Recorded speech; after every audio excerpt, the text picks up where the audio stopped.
Hello everyone, guess who I am with? Please meet Dr. Reynolds. Dr. Reynolds, first why don't you introduce yourself to our viewers? My name is Teri Reynolds. I lead a program called Emergency, Trauma, and Acute Care at World Health Organization headquarters in Geneva. Yes, that's right.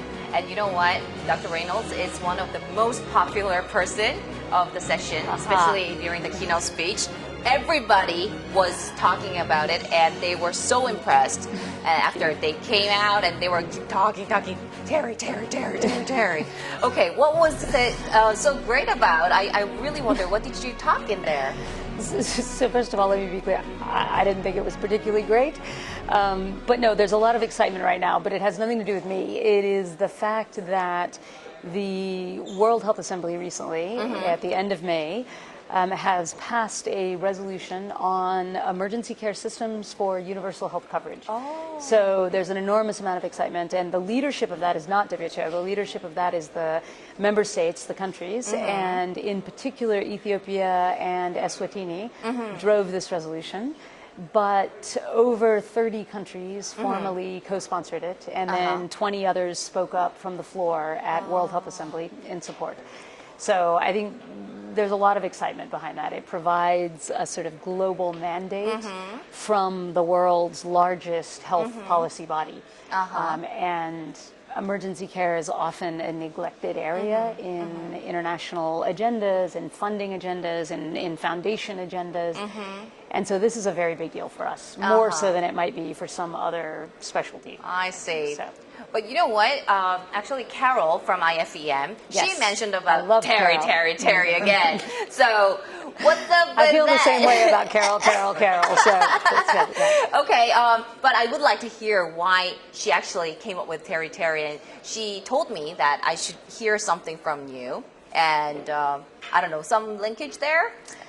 Between ICEM and WHO, probably, you mean? Yes. So this has been... So there's an interesting thing that happens with areas like emergency care, where there is not necessarily a lot of experience in government offices or even in WHO country offices or regional offices. So in some countries it's a very well-established old specialty, but in others it's really not. And so in ministries of health, what you often find is usually very strong people in maternal health and obstetrics, often very strong people in child health, infectious disease, but a lot of times in governments and WHO offices, emergency care is not particularly well supported, and it may not have a focal point even. It certainly usually doesn't have a department or a unit.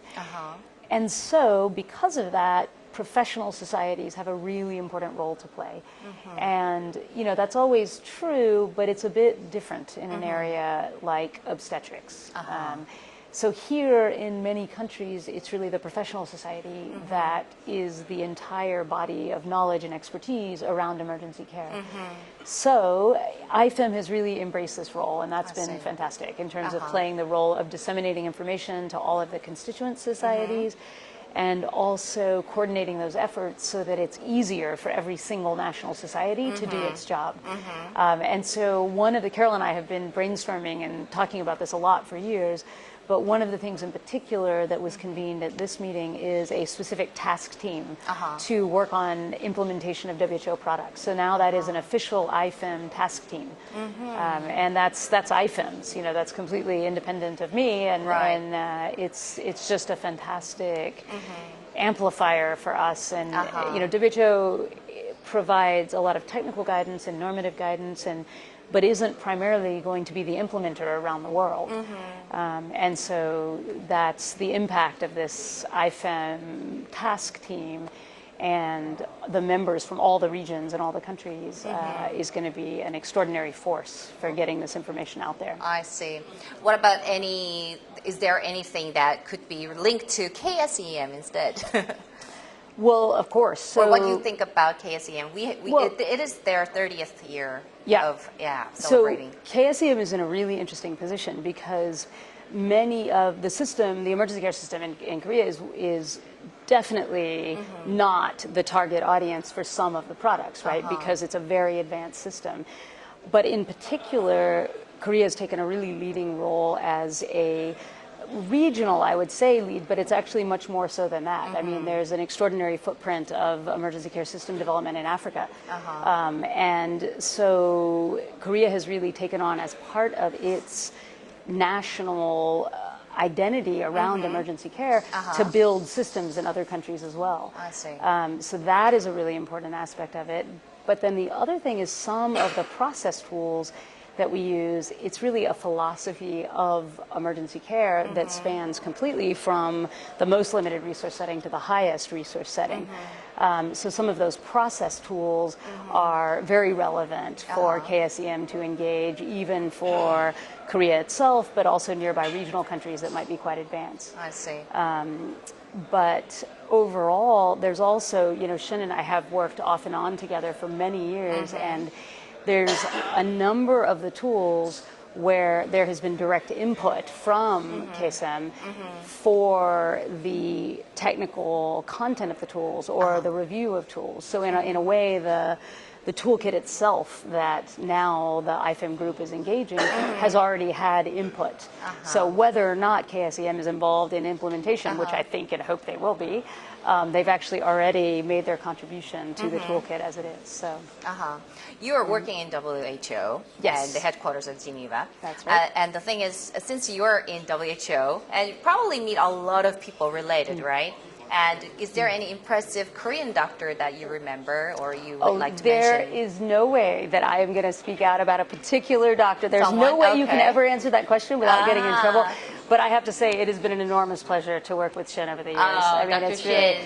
and you need to realize there is the national laboratory that you have is really quite an extraordinary idea, and not only the activities and the content, but the sort of political value of having achieved this idea of a laboratory and the idea that you should reflect on emergency care practice as a way of making it better is a very, very powerful one. I see. So, yeah. And that is, I will leave it at that. There are a number of other impressive, especially young Korean doctors who I've met, but there's no way that I'm going to single out one of them and leave out the others. Okay, So, yeah. no problem. Yeah. What do you think about the ICEM 2019 South Korea? I think it has been fantastic. It really has been an extraordinary, completely smooth. This, for one, is a fantastic idea. I'm Thank you. really looking forward to hearing all the voices.